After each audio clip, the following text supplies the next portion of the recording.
Oh,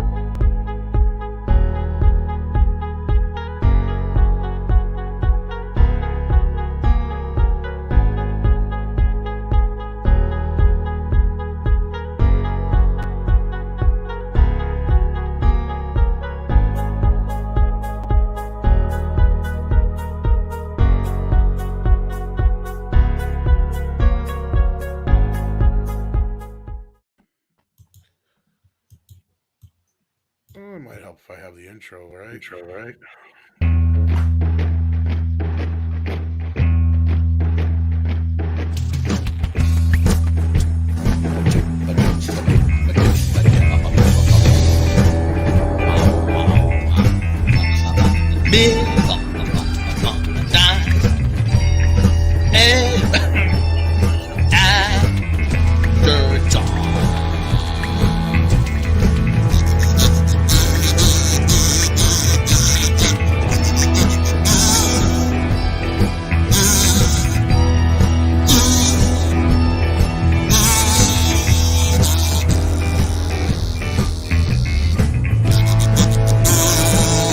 Happy Monday, everybody. Oh, what a weekend. As the Dave Clark 5 once said, we're having a wild weekend. Yeah. That's a deep dive for that one. How's everybody doing? I don't know. How's it doing? Oh, I got to turn my phone off. We got 100 people watching already. Hit that like button. Hit that share. We'd appreciate that. It's awesome. What's wrong with you people? No, I'm kidding. Well, if you like this, there's probably a lot wrong. Because we're a bunch of racists. That's right. Or something, right? Well, it's really. I mean, we're not just the normal racists. We're the big racists. I mean, Super racists. Yes. No, you're gonna summon the Triggly. You're summoning Trigglypuff. I need to go full Harpy Fighter. What the hell was that? I think I do. It was like we got Uche in the chat. How you doing, Uche? Hey, Uche, what's going on, buddy? I haven't talked to you in a while. If you're not busy, I'm gonna send you a link, man. Come on in. Haven't seen you in forever, man. Try to say his last name because I'll just butcher it. Waneri? I always felt the same way, and then it just comes natural after a while, man. Well, he's bigger than me, and he'll Well, I just won't argue with him. That's all. Yeah. I know it's good for me, so I won't even try. I think he knows I'm not a big fan of the Snyder films, but I ain't gonna argue with him. I don't need my ass kicked. That's right. He won't kick your ass. I'm of the firm belief, though, however, everybody needs a good ass kicking because that teaches you boundaries. Oh, that's not what I should do. No, actions have consequences. That's just one of the more violent ways of learning that lesson. Exactly. But Jimmy used to say that all the time. Everybody needs to be everybody needs an ass kicking. Again, so you learn. Like I said, actions have consequences, and you know where the line is drawn. Okay. Oh, it's a wonderful day. It's a Monday. Monday. I'm in my new home. Finally got some stuff moved over here. Got to get the rest of my stuff, and then I'll finally be good to go. Nice. Your house a very fine house? No. Is it in the middle of your street? Yes. To go for like a more, less of a reference from like 1920, Rob. With 2 cats in the yard? That's why I said no, because I got a cat in the house, not in the yard. And it is in the middle kind of there's semi-middle-ish. So, yeah, I could say yeah to that. Okay. No. It's big enough, though, that, like, here we go. Uche could stay. How you doing, Uche Wanere, the one and only? What is going on? How you been, man? It's been so long since you got a chance to has talk, been man. so long. Dang. What's going on, everybody? Holding it down. How you been, man? Man, just doing good, man. Doing good. Just trying to make it through another week. YouTube is wild. Y'all heard about our friend over at Geeks and Gamers? Well, in Geeks and Gamers, Josiah. Yeah, I just seen that on Twitter. Fill me in. What happened? What happened? Evidently, here, let me see if I can find it. I'll just bring it He got up. demonetized by YouTube, and he Yeah. doesn't even have a community strike. Let me bring this up. Like a video, or just channel, or like the whole Channel. thing? Oh, Yeah, shit. this just Demonetized. happened here. Wow. My YouTube channel with 169K subs was just demonetized for harmful content. I had 0 community strikes on my channel. Please look into this, YouTube RT, please. Now, recently, Josiah has been doing all kinds of with the some of the voting stuff and things like that, right? Could that have something to do with this? Do you think? I mean, does it matter? I mean, everybody's doing videos no. on Well, that right my now, point is though, they could be directly going targeting after them. Yeah, exactly yeah. my point. Yeah. Well, we don't know if it's targeting yet, but I mean, 169,000 subs, that's a substantial audience. Like YouTube, well, right. That's at least should be giving them an explanation, channel, right? Yeah. Yeah, that's fucking insane. Yeah, they should at least be giving him some kind of explanation. See if there's, he doesn't even have a community strike, so it should be more of a if there's an issue, they let him know what the issue is, and if they're going to ask him to change something, then ask him, but don't just demonetize the man's channel. He's worked too hard for all that. Mm-hmm. Well, this is what scared me about that whole transparency tube thing, because it's like if we get caught up in certain lists. And you get what is, exactly my point is there any context to this? They have as far as we know at Geeks and Gamers, no, there hasn't been any real context to it at all. It's just been, he was demonetized. Jeremy, kind of worked with him to kind of, get a little statement together to put on Twitter, but right.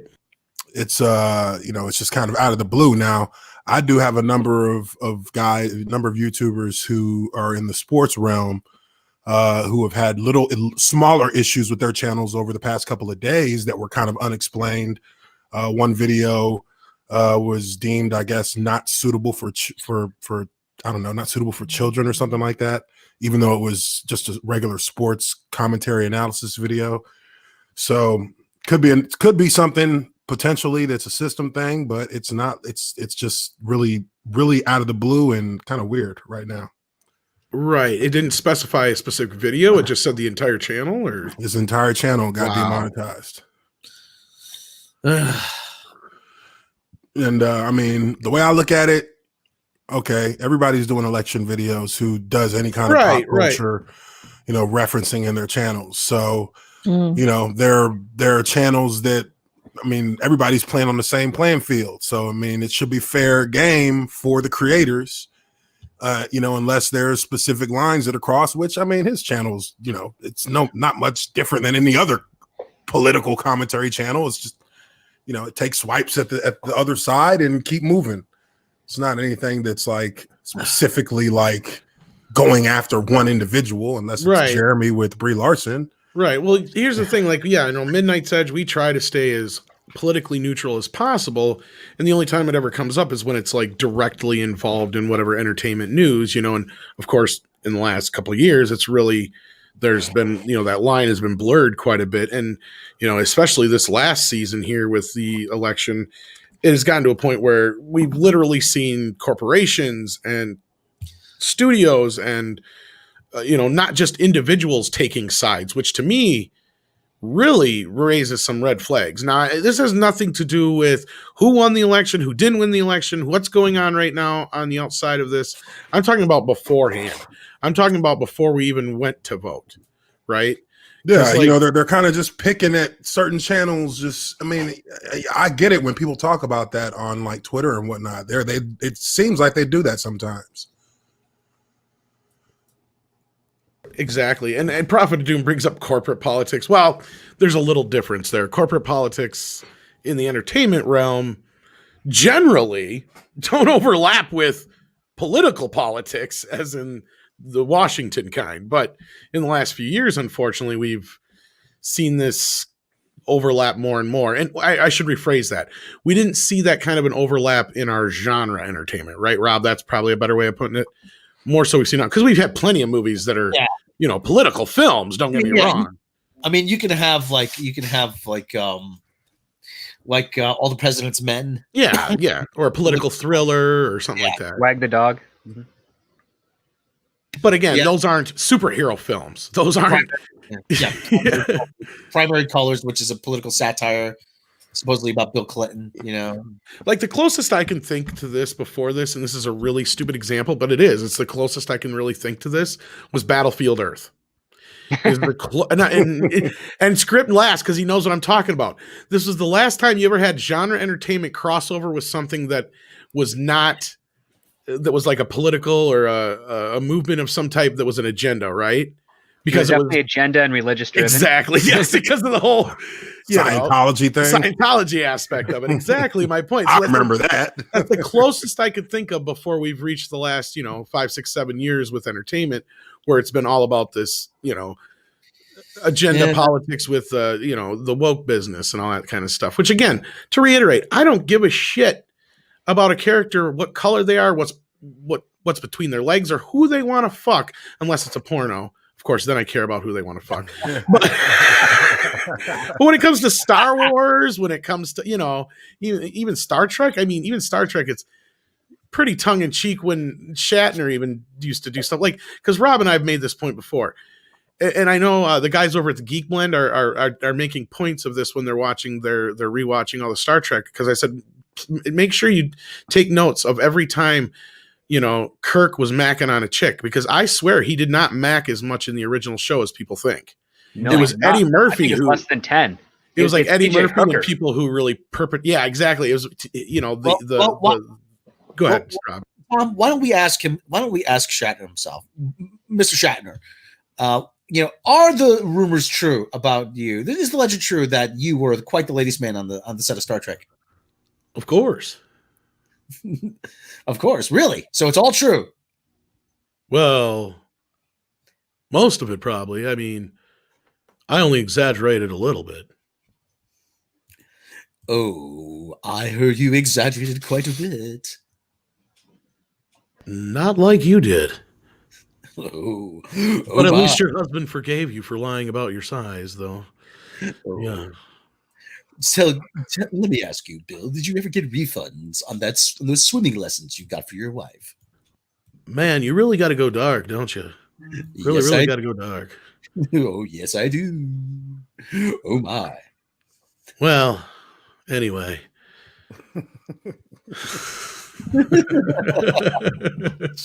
Of course, I nailed everything. Lying on his dick. But no, I think a lot of that comes from like the Eddie Murphy deal with, Captain Kirk would fuck anything in the movie. You fuck green bitch. It's like the whole bit there, and just kind of like the Saturday Night Live skits and some of the other stuff just kind of perpetuated this idea that Kirk was a ladies' man. When I don't really feel like he was any more than Riker or anybody else for that matter. Riker was way more of a lady. Yeah, exactly. Yeah.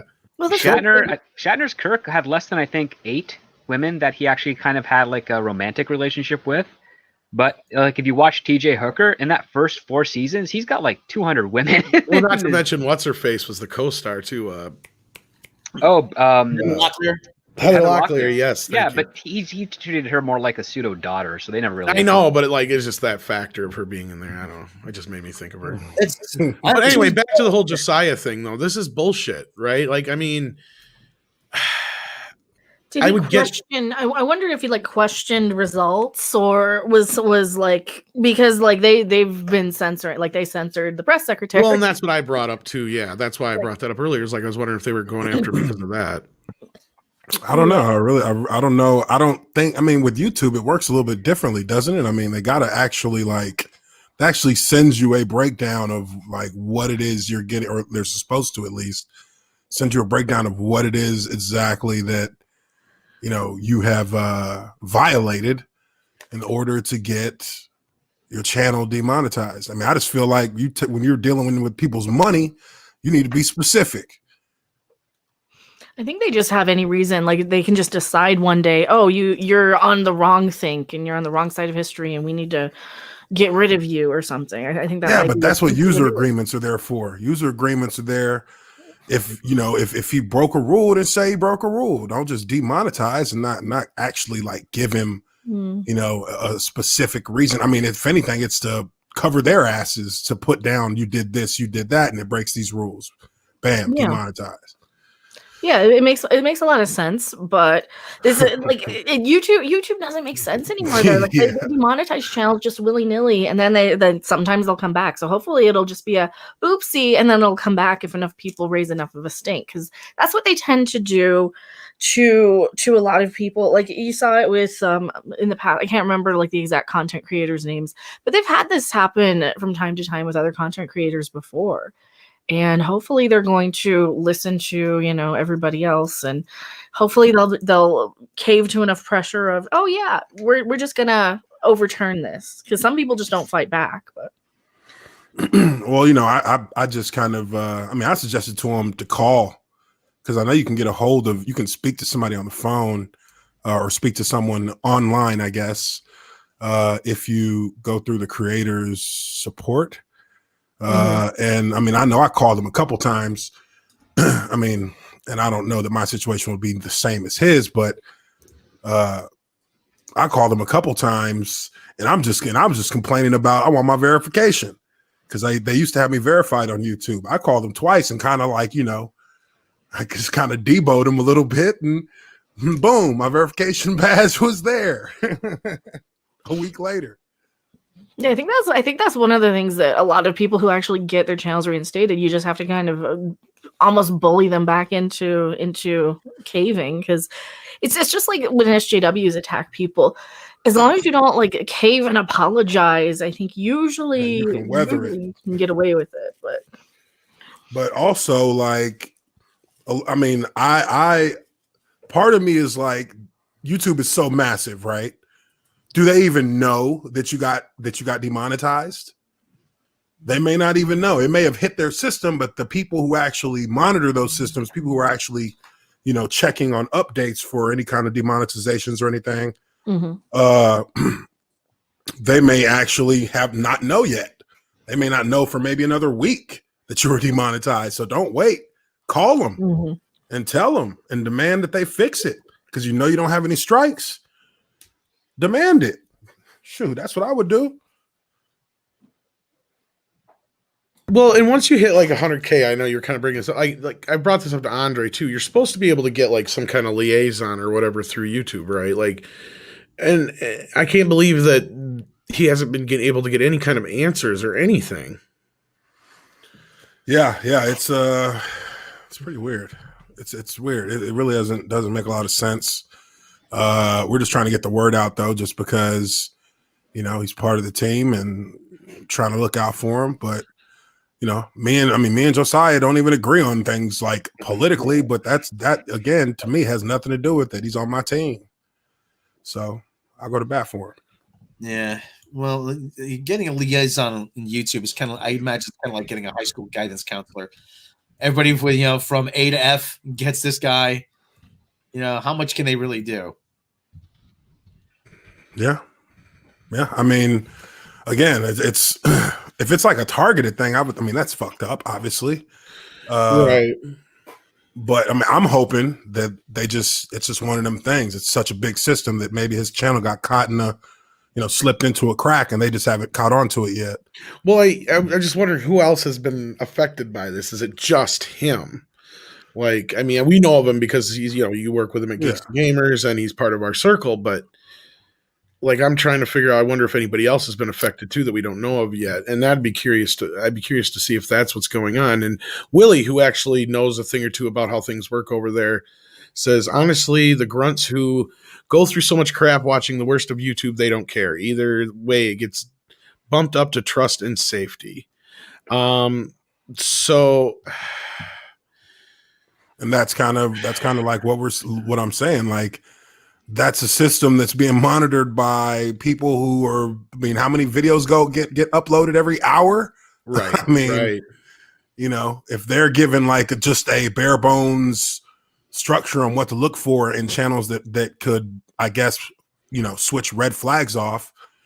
Who's to say that somebody's not just feeling a little lazy and just is holding down the delete button? You know what I mean? Like, that's just me trying to be optimistic. Maybe they messed it up somehow, and the system just is a little it's just off a little bit. They need to get somebody who actually can take a look into the situation and try and rectify it. Exactly. And yeah, in the chat, folks, guys, I don't want anybody getting mooted or booted or anything like that. So let's just try and keep the politics a little bit more civil and more to do with what we're dealing with here at the start. Because we don't even know, quote unquote, necessarily yet if this has to do with politics. We're basically speculating and having a lot of, and I'm trying to find out what's going on. I'm sure, you guys over there are scrambling to try and get a hold of somebody, I'd imagine, and get to the bottom of it. Yeah, for sure. Yeah, we're trying to figure out what's going on. I mean, like I said, I suggested that he should try calling him. You got to get on the phone with somebody and speak to somebody, because all the email stuff, YouTube puts all those little barriers in front of you so that they don't have to talk to you. But you can still get past those to talk to them, and that's where you're going to get something done in regards to at least addressing it. You email them, they're going to send you an automated response, and you might hear back from them in 30 days. You never know. It's just a big machine, so you got to bypass a lot of those barriers and get right to people who actually are real people that you can speak to and get an actual response from. That's one of the issues with YouTube is that it's like so hard to get anybody, like to get a hold of anybody, because like if you tag them on Twitter, which is like you're the most useless option, they always give you this little form letter. Thanks for tagging us. Appreciate the tag and all this stupid garbage. So yeah. If he's got access to the number, then absolutely. So. Well, the thing is, I mean, like I said, it's just the enormity of YouTube alone makes it difficult.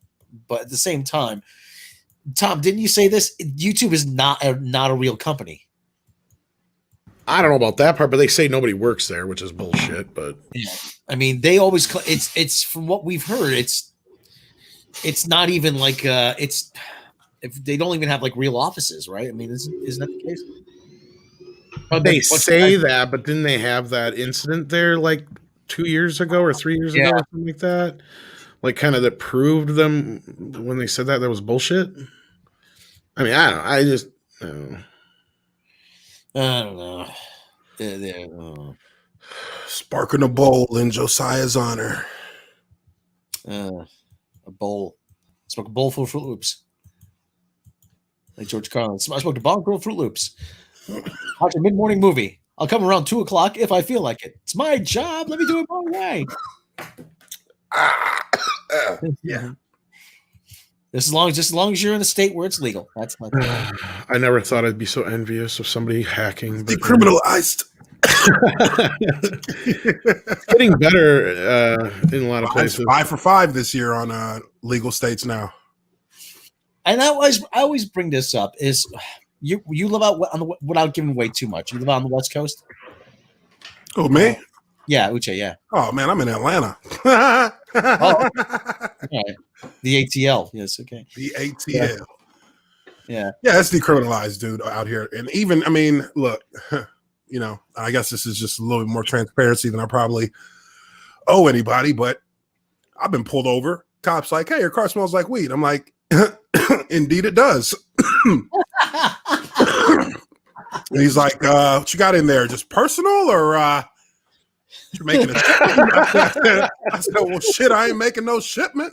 They gotta get your own, god damn it. This is at like 2:30 in the afternoon on like a Thursday. It's sunny. I'm literally just running between my businesses to like check up on stuff in Atlanta. So like I'm pulled over, and man, you guys this is gonna blow y'all's mind just a little bit. I'm pulled over, and I was totally irresponsible what I did once I get to the end of it. So I'm like, yeah, officer, I pull out my ashtray, has all these little like raw cones, like the edges, the butts. Yeah. And I'm like, see, it's just personal. He's like, oh, okay, cool. We don't care about that stuff anyway. Too much paperwork. Okay. I'm like, great. He's like, but I am going to have to tow your car, and I'm going to have to give you a ticket for having a expired registration, expired driver's license. You have your gun in the car with 2 clips, with one of them being illegal ammunition. Oh, I was boy. like, hey, I'm a law-abiding citizen officer. I'm just visiting from Texas. I'm here every 6 months for work because I still had my Texas driver's license, but it had expired like the month before I got pulled over.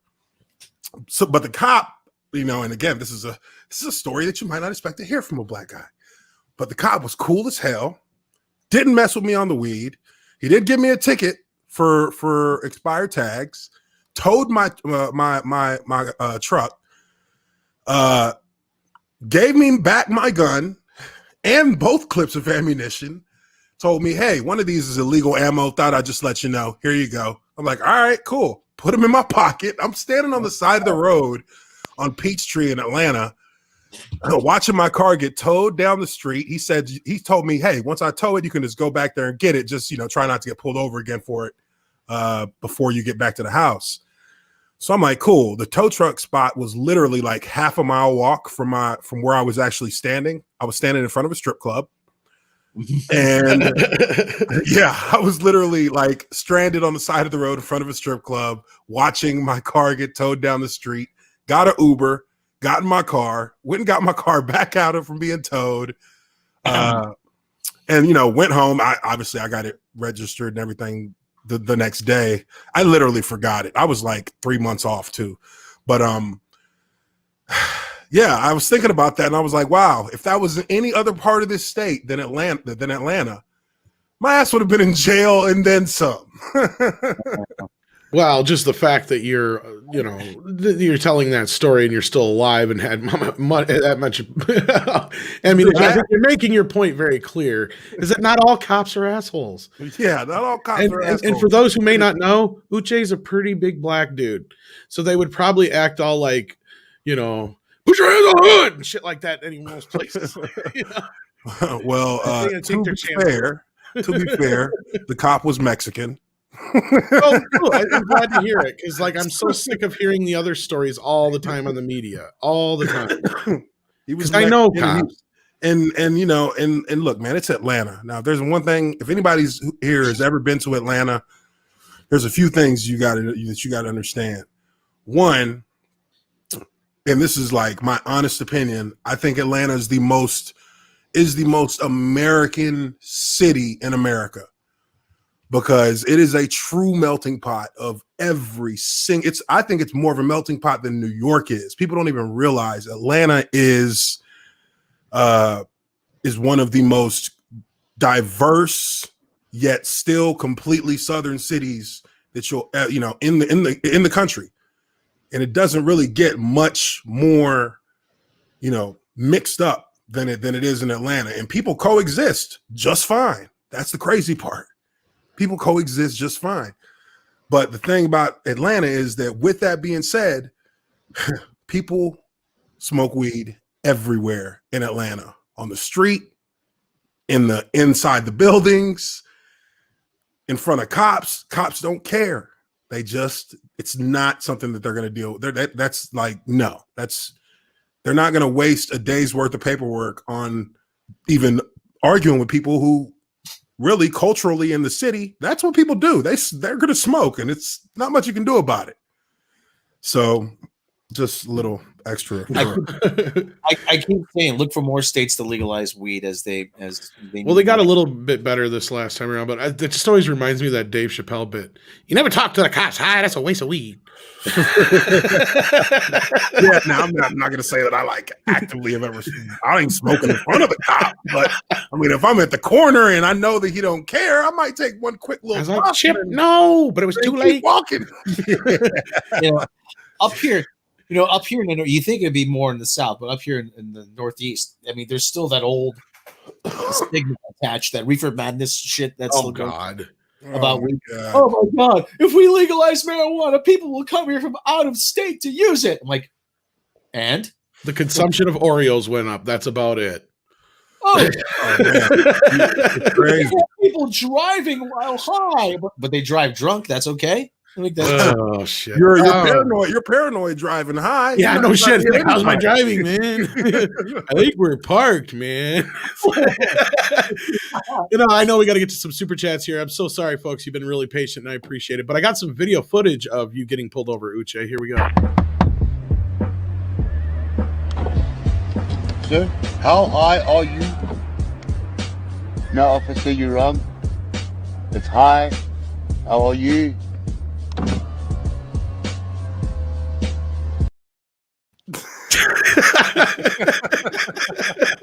Next time you'll use that one, won't you? Hell yeah. Excuse me, officer. I'm a little high right now. It's like, Chip, no! But it's too late. I was wondering where 5th Street is. Hey, calm down. You're on 5th Street. On 3rd Street. Get the hell out of here. That's it. That's the end of the story. Some of you are just like, yeah, so, but let me tell you. Some of you are like, that is fucking amazing. Dave, I'm going to raise him. I couldn't say shit at the time I was high.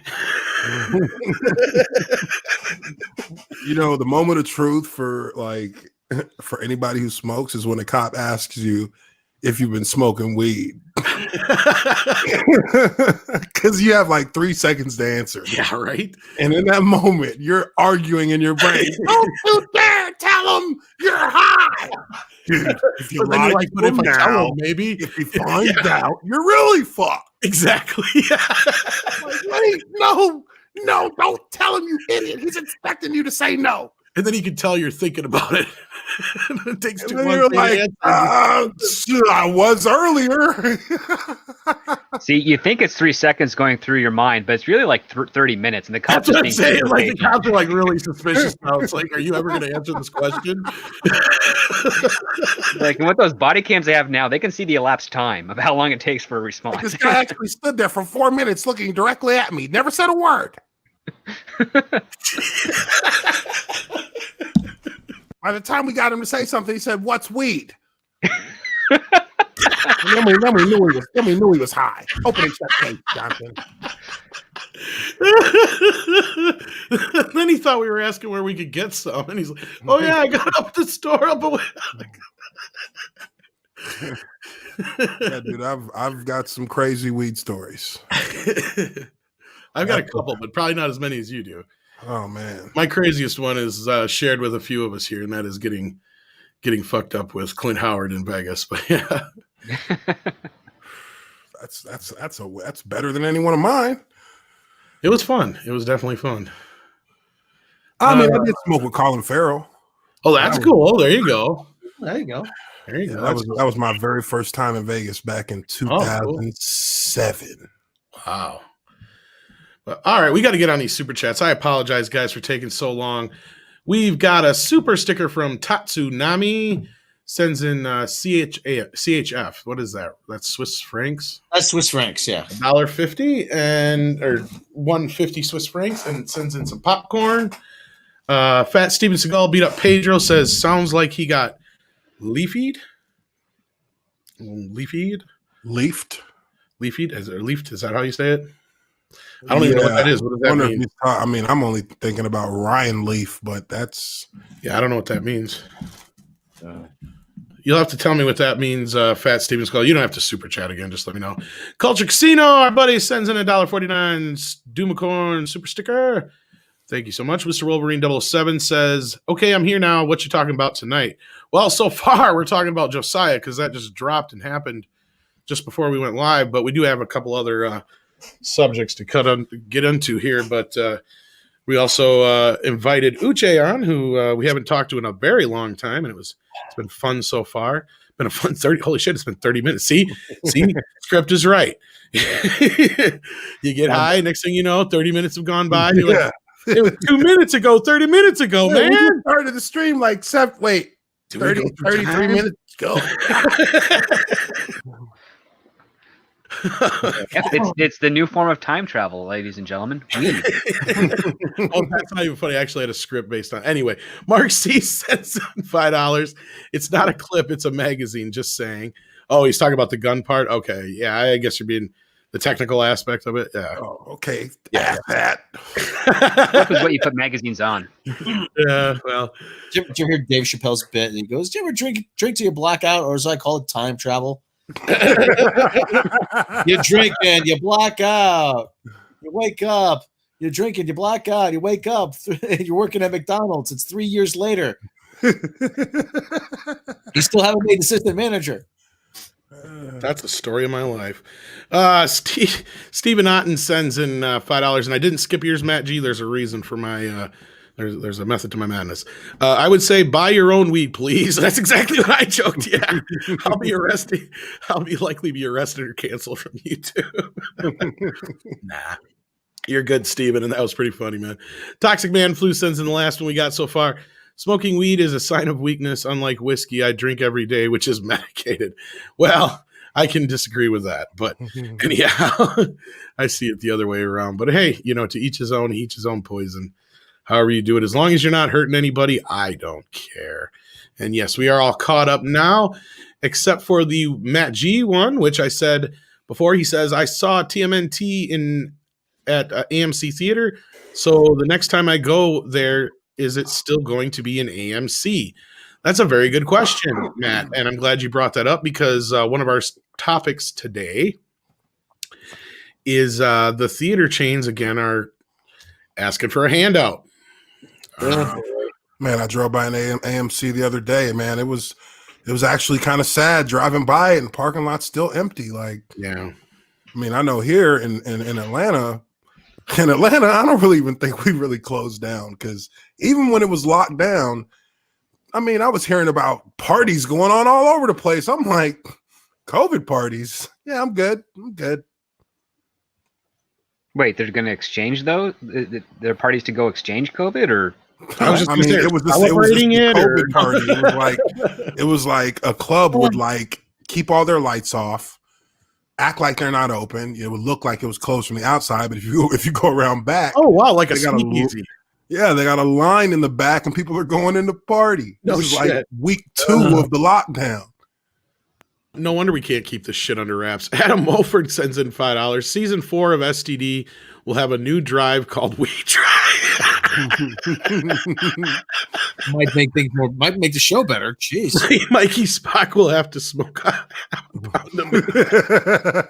Oh, maybe that's the shit Raffy's smoking. That weird shit she's smoking in Picard.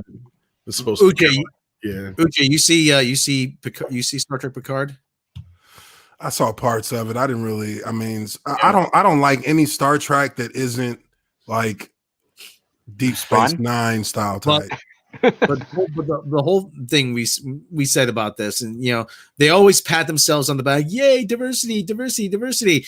They make the one black character a homeless drug addict who's a deadbeat. Oh, I mean, that sounds kind of like how they did Johnny Boyega. I mean, just you put him in there and say, "Oh, we got diversity," but you don't do nothing with him. Exactly. Mm-hmm. You ever see that video? J.J. Abrams actually told John Boyega, "Are you ready to lead?"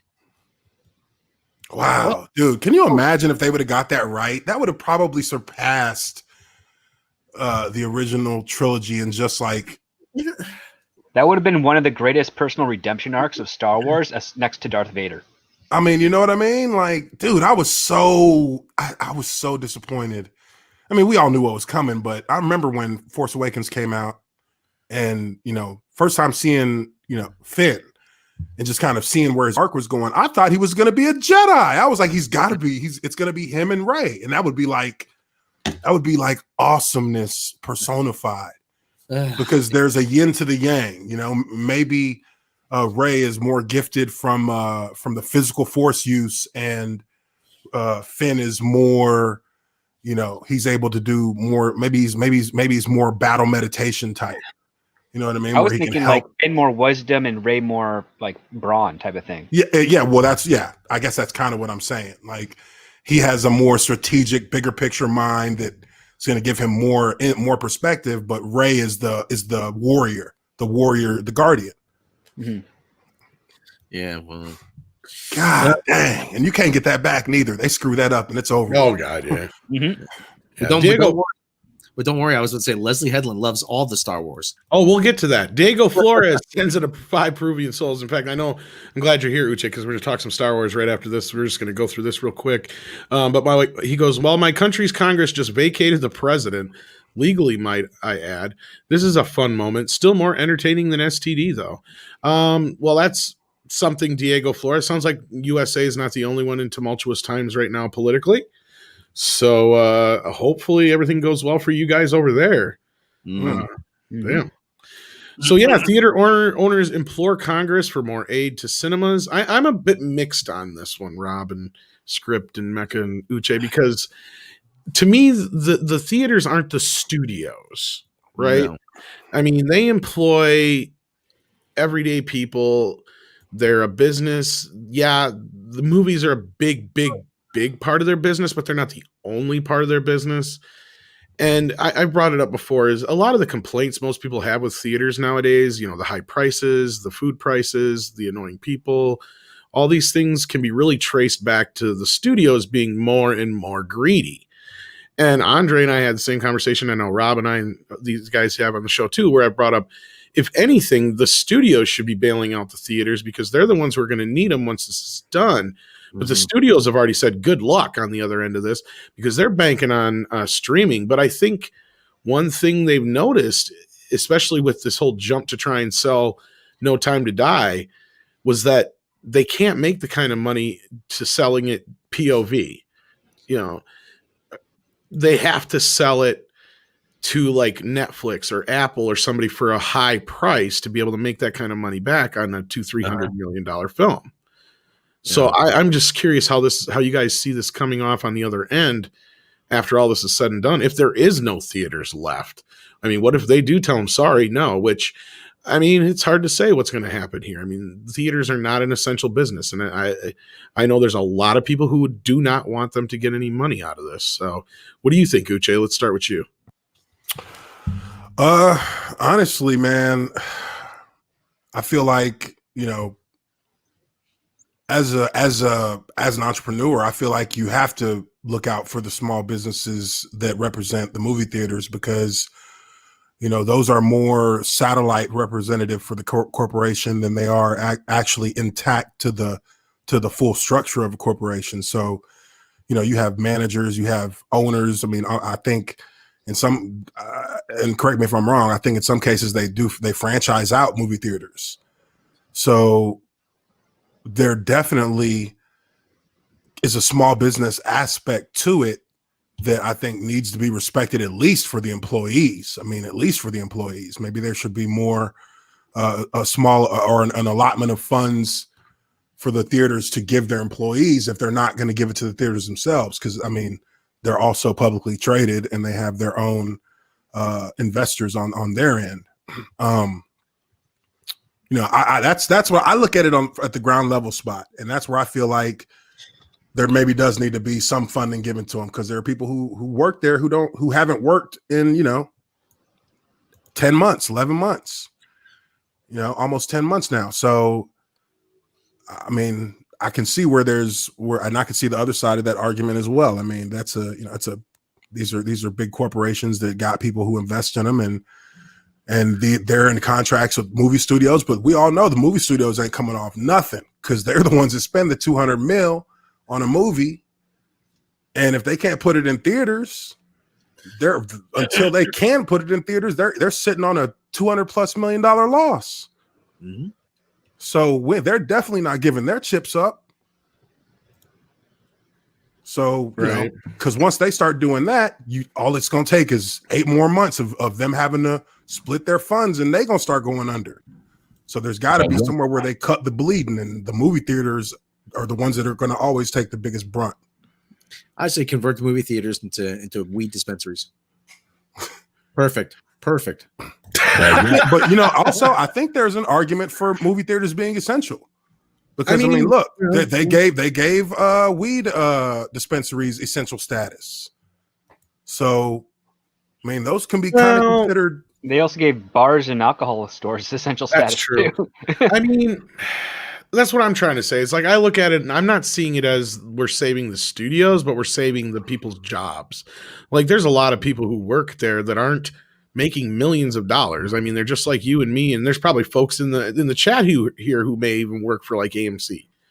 You know, I mean, we've had a few people pop up from time to time when we've talked about this stuff who work for like Cineworld or AMC, and they do kind of give us a little heads up on what's going on. Because didn't somebody tell you that one time, Rob, that like the manager at the one AMC was like selling popcorn or something like that to try and pay their employees? Yeah, that was a story actually I found that the one manager he couldn't open because we were still in lockdown, so he just started selling popcorn by the curbside. To pay his employees, which is a really cool thing to do. I mean, and it's innovative. It's being innovative. It's not depending on the government, but it's being proactive in the situation. I'm sure he couldn't pay his employees nearly as much as if he were open. Yeah, I mean, he'd get him some money to hold them over. That's the thing. Rather than just listen, I got to do something. I got employees. They're like my family. They come in, and God knows what kind of weather. I got to do something for them. So he figured out like a temporary solution, which is great. So, and I guess I'm thinking. I guess I'm thinking about, and I see some people in the chat, and let me just kind of, I guess, address it a little bit. If I'm not mistaken, there are franchised movie AMCs out there, correct? Like they're not all owned singularly by one individual. Those franchisees, those franchise owners owe AMC money for those. Yeah. They owe the building owners money for the land that the movie theaters is placed in. So those are small business owners. AMC doesn't franchise though. That's the thing. That was something I was asking Culture about. Yes, AMC is a mass corporation. I don't know about Cineworld, and I don't. Yeah, and like we said, they're owned by the Chinese actually. And that's the issue that I have. I don't think a company owned by a foreign investor, basically another foreign company, should be receiving, say, U.S. tax dollars to fund their business. And this is something I was going to say. I've talked to with Culture, and he just popped in here with a $5 super chat. AMC, Cinemark, Regal are corporations, not a franchise-based company. Alamo Drafthouse is a franchise. Megacorps don't deserve tax. And yeah, we've talked about this, and that's what I was going to bring up. Okay, then that makes more sense, because I wasn't 100% on whether or not they were franchised or not. I would assume with as many locations as they had, they would have had to have had a franchise system in. But no, if they don't, then I can definitely understand not giving them government money, tax money, to keep them above water. That is what their investors are there for. But again, there's still people that pay the price for that. That they may not be full-time workers, but you still have managers who are full-time managers there. You have regional managers who are full-time there. So, somebody's got to take the L. I guess AMCs and stuff like that are big. They hire a lot of elderly people and stuff too, to like run the ticket booths and stuff like that. So that's another thing I've heard, like, because somebody came to me and said, they do hire, because they work there. Like, we got a lot of people that are elderly, and this is their only income besides, Social Security or whatever. And, that helps them make ends meet. Plus, a lot of older folks, they love to go to movies still. There's not much they can do that for, it's as expensive as we all act like it is to go to the movies. It really isn't as expensive as a lot of other things are. Because Mecca, I want your opinion on this too, but I know you'll know what I'm saying when it's a hell of a lot more expensive to go see a concert or something like that than it is to go see a movie, really. Depends on if you're going alone or if that's the thing.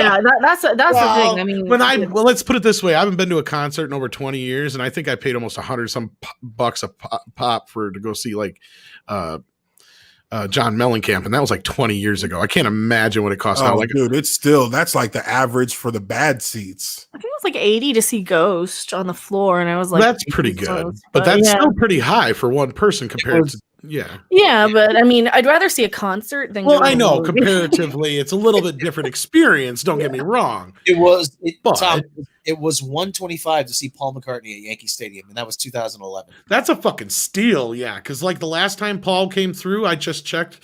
It was going to be like $300 or $400 for a fucking ticket. I'm like, are you insane? I mean, that's a Yankee Stadium, though. Like, that whole place is going to be packed. Like, exactly. Yeah. Most concerts are going to be in arenas that are less than 20,000. But anyway, really like, less than 10. My point was, go ahead, Rob. I was about to say, and he brought out Billy Joel for the encore. So I mean, you gotta pay him too, yeah. But no, like the whole thing I was getting at though is that going to a movie is still an affordable date for most people, and may not necessarily be affordable for a family of 5 to go out to see a movie, but for a young couple or an older couple or a family of 3 or so, it's still an affordable night out comparatively to going elsewhere. But I want your opinion on this Mecca and Robin's script too. So Mecca, let's go with you real quick next.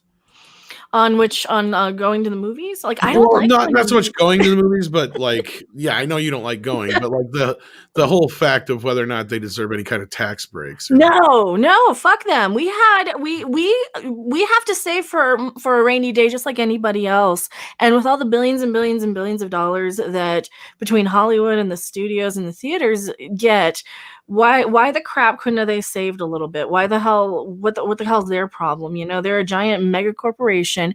You would think that some of these, like, how much do their CEOs make? I mean, look, I usually kind of rail on the Disney CEOs because they make as much money in just their raises and bonuses as it does to basically pay their employees for like 6 months. So all these people, like when Disney lays off 27,000 people in one shot, and the CEO could easily cover that himself if he so chose.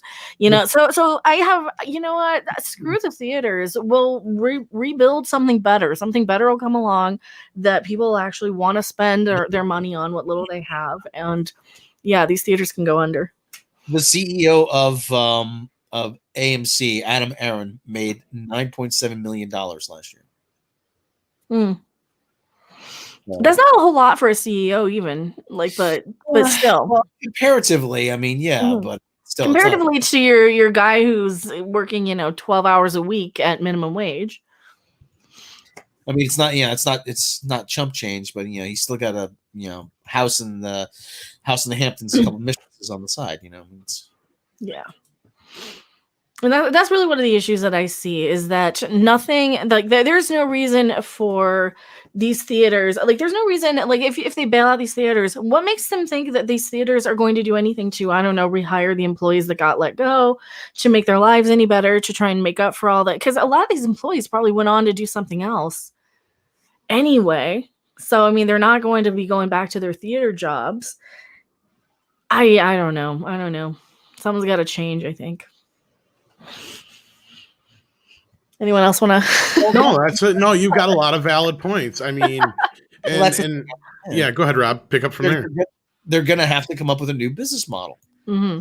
I mean, right? Because we were going to reach a tipping point at some time with theaters in the U.S.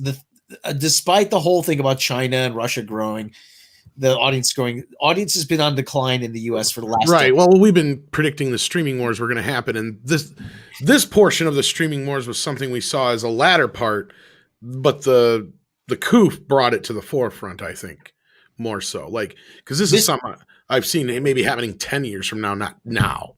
Yeah, this just accelerated the process. I mean, that's all this did, and like I said, we're going to have to. They're going to have to figure out a new business model. I mean, for the one part, I've grown to hate going to the movies. I really have. Yeah, apart from being expensive, you got to drag your ass out in the wintertime. It's cold, and the people out in the theaters. They bring small children into the theater with them. They run around all over the place. It's expensive. Granted, there's beer now, but still, at the same time, the whole experience has just degraded over the last 10 to 15 years. And I know I bring this up, Uche, and I don't know if you ever heard this. There was a couple that brought a young child in a stroller to see Casino Royale with them. Oh, what? Yeah. I'm not making that up. Me off. Oh, I remember.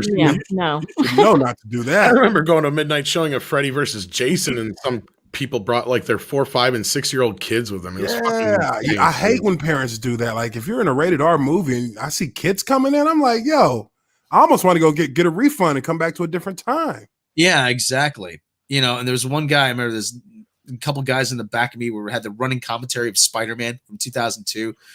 I'm like, dude, this isn't Mystery Science Theater 3000. Okay, you don't get you the whole thing and cell phones and Movie everything. theater etiquette is gone. Well, even beyond all that stuff, though, I mean, Mark C brings up an interesting point too. I feel bad for the movie industry, but with garbage they've been putting out, maybe it's time they get real jobs. Well, I mean, that's not AMC's fault, though, and that's kind of where I'm feeling bad. Like, again, this has nothing to do with AMC in general, because I'll actually go at this point, like Culture says, he'd gladly give Alamo Drafthouse financial grants, and that's what I was going to get to, too, and I don't know if Rob or Script want to pick up off this. I reiterate, the studio should be bailing their asses out.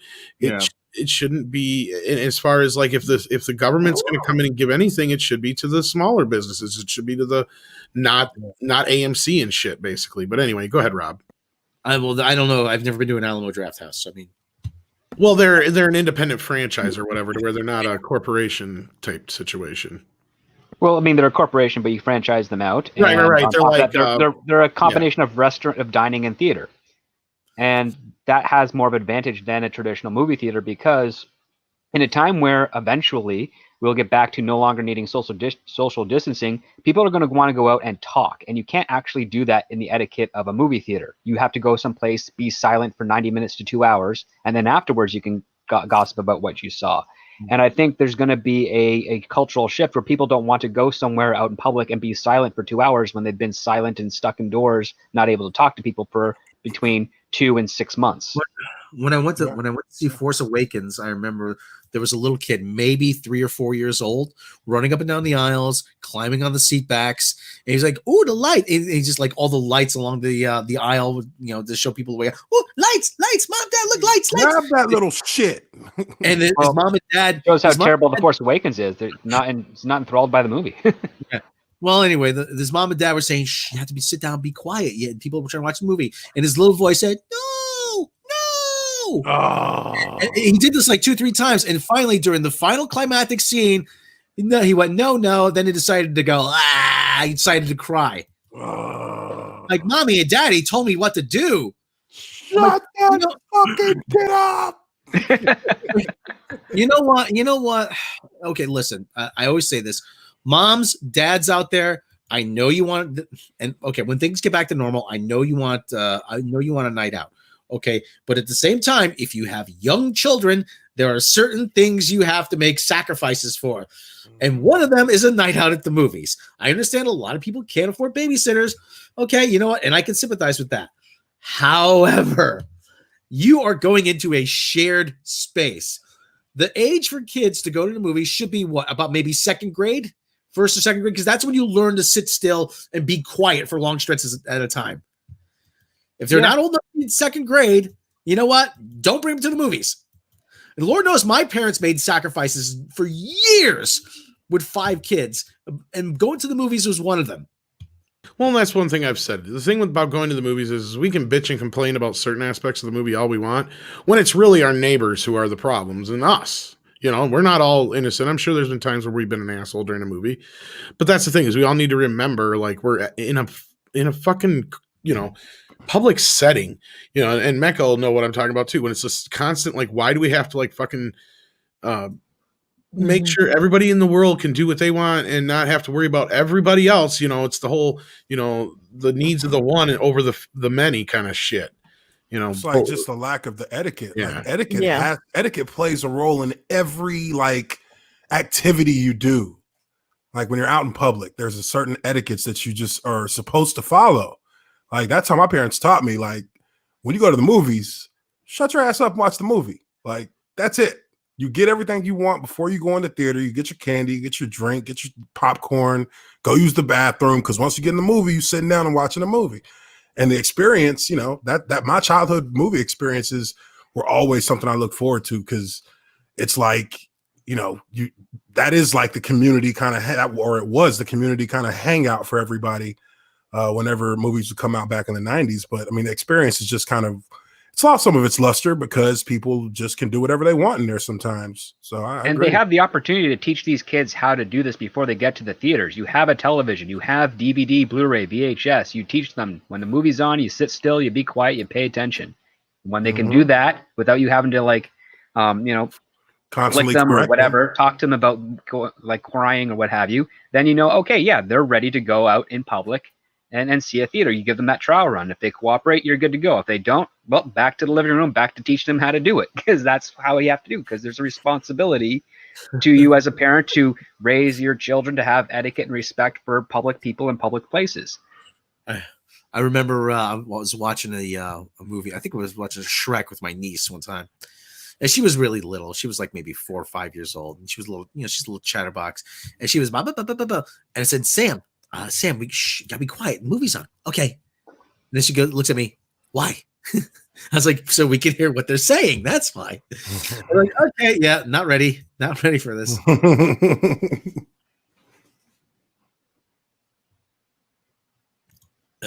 Boy. They get big fast, though.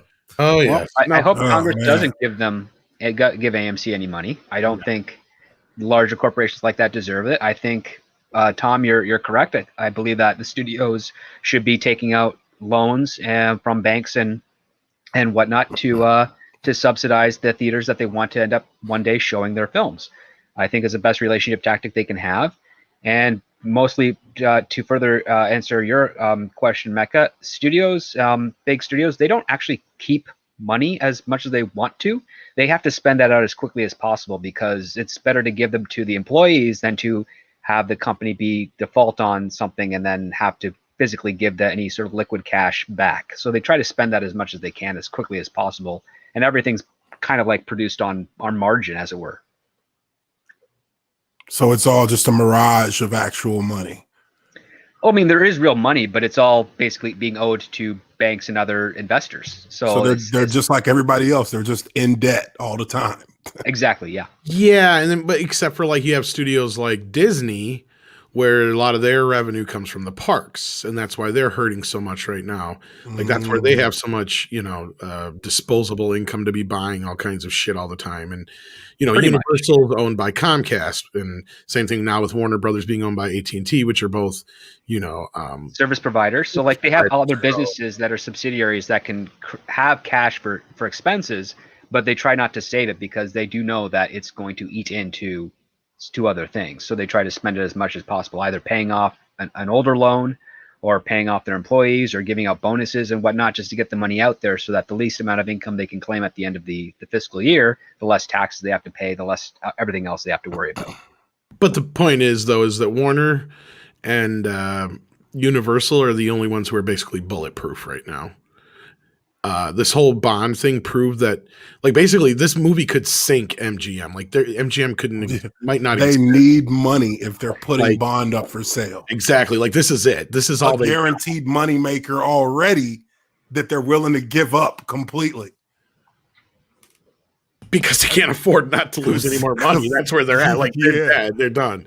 And Paramount's not far behind. Sony has other avenues, like with PS and all that kind of stuff. But they're losing $1 million a month on Bond, from what we've read. Yeah, and just in there's going to come a point. Where's the point of no return? Where do they? That's the word I was looking for. Jesus. Yeah. But where do they run the risk of not making a profit on this film ever? Well, that's where I'm saying that this is where they need the theaters, at least for a couple more years, to get past these movies they got now, till they can restructure the studio system. And I'm sure Script will agree with me there, because you cannot sustain yourself making $300 million movies and expecting Netflix and Amazon to foot the bill all the time. And that's true. And when Disney Plus isn't even big enough to sustain a movie on, like, there's no way they've made enough money back to pay for all the shit they've thrown on there. Not even if you don't count Mulan. Yeah, no, they're still in debt with Disney Plus. And for the last 4 years, a lot of producers, whether they're on the medium tier or lower tier, have all been clamoring to just get rid of the $300 million blockbuster. They kind of put it all into the comic book movie, because those are the ones that are most expensive through Marvel. But really, it's just any type of actioneer that's breaking like $80 million, or like, does it really have to go above an $80 million? Do we really need Mission Impossible 7 to be over $80 million? Like, that's basically a lot of the arguments they have. But there are other parties involved that make the negotiations, that gather the money, that try to justify such a high bill. But now that we're seeing no theaters And remember, with no theaters, there's no repeat viewings for your weekend. So like that's the thing that you can't really do on a streaming services. You pay a monthly fee, and they did attempt that with the rental for Mulan, but you pay a monthly fee and that's all you get. But with a theater, you go every weekend, you're getting 3 or 4, purchases from the same group of people over and over again. That adds up, and that's better revenue for your film. Well, that takes us back to our video we did on the whole AMC thing originally, when the whole Universal back and forth thing was going on with Trolls. And a lot of people called us crazy for saying it in the video, but I insisted Rob say that line that way for a reason. The studios do need the theaters now more than the theaters technically need the studios, because if the theaters were allowed to open tomorrow, guess what? They'd be fine with just old movies and concerts and fucking basketball games and boxing matches and everything else. They don't need the fucking movies to get by. I mean, the fact that drive-thrus are opening up with classic films and people are going to see them just proves our point as to what that one super chat said earlier, is that most of the movies are just shit. That's the problem. That's the problem. Because you put Empire Strikes Back out there, people go see it. It's like TMNT. Yeah. Matt G said he went and seen TMNT this last weekend. I wish I could have. I really do, man. And then Mecca just brought in another article here about Disney laying off more employees. Yeah, this one just dropped 6 seconds ago on Variety on Twitter. Well, we'll jump into that. We'll bounce that off our next story, actually, here. But I want to get to these super chats real quick. Tiberius Monk says, I'll do you one better, and this is about his experience in the theater.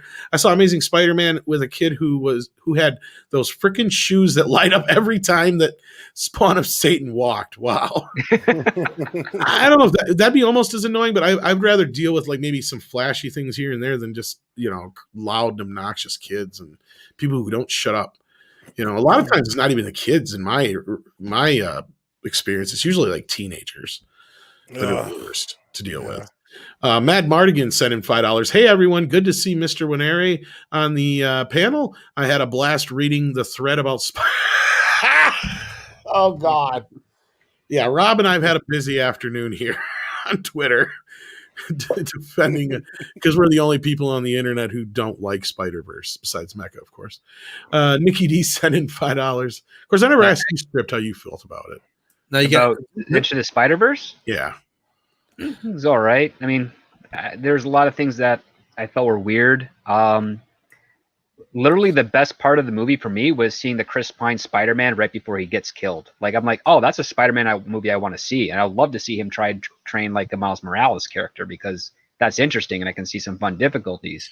But then they killed him and then they bring in the other guy who, like, I didn't buy his situation.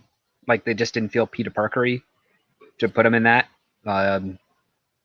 Yeah, and it also restarts the story a couple of times. There's another video out there. I won't mention who it is, but like it goes like 2 hours, almost 2 hours, I think, talking about how great the movie is, and it fits a lot of screenwriting stuff that is true, but I think the execution is kind of waning on that. I had somebody pick apart my review. You don't even say what you didn't like. It's totally unnuanced. I said, dude, it's a 5-minute review. I mean, the verisimilitude goes out the window, not to mention the fact the whole multiverse, like, take that out of the equation. That last 15, 20 minutes, just to me. Anyway, again, I don't care if people like it. They can like it. I like it. I just said, for us, I mean, I always say, listen, do you know what the odds are of Gwen Stacy showing up in the same classroom on the same day, in the same school as Miles Morales? I mean, it's not just that. My whole argument was it was woke. Going into the whole how they treated Peter and all kinds of other things, and you were just pointing out, how Gwen is perfect in everything, and she manages to find Peter no problem, and that could be just bad storytelling. But the point is the movie is woke. It could still be a good movie, and people like it. That doesn't mean it's not woke. That was my argument. Yeah, I mean, I think the motivation for like Kingpin to do what he's doing, I can sympathize with that. He wants his family, which is gone, back, and he'll destroy universes to get that back, that's an awesome villain motivation. But not only that, people just the fact that they gender swapped Dr. Octopus just because they didn't mind the gender swap because they liked the character. I didn't. I thought it was just stupid. There wasn't really anything to her. No, it was like, why? Just so you have another woman in here? It's nice. It was a nice surprise because I wasn't expecting her to be a Dr. Octopus. Yeah, but there's already how many? But Spider-Man arguably has more famous female villains than a lot of other superheroes. He Batman. does have his own really good rogues gallery. So yeah. So again, reiterating my point, why even fucking bother? Just bring in one of those. Nikki D, $5 says, sorry if this is a question was asked already, sorry. But given the crowded 2021 movie slate, will there be any billion-dollar films next year? That's a very good question. I don't think it's been asked this podcast. I mean, we've had similar questions before. All depends on if the theaters are open. That's really what it's going to matter. You're never going to see another billion-dollar movie until the theaters are open. It's just not. Otherwise, the only way they're going to do that is if they crank out these movies at like 60, $70 a pop on POV. That's it. And if No Time to Die is as big a train wreck as we think it's going to be, then yeah. Or POVD, or what is it? What is it? PVOD? I don't know what the fuck I'm saying anymore. There's all these new issues. I know. I don't know what the fuck it's called anymore. It used to be PPV, but yeah. Yeah, that was pay per view. It was so easy to understand. VDO, PV. It sounds like a bunch of STDs, if you ask me. Like pay video on demand or something like that. Yeah, I know that PVOD. It's like, I got PVOD, man. Should have worn a condom, you dumb shit. Yeah, it's like crazy. It's just like crazy. Yeah, do you guys think we're going to see another billion-dollar movie, or is your answer pretty much all the same? I'd imagine, unless the theaters are open. God. Collider, The Mandalorian Season 2, Baby Yoda devoured a woman's children, and we need to talk about it. Oh, they weren't fertilized. Get the fuck out of here. Yeah, we don't need to talk about that.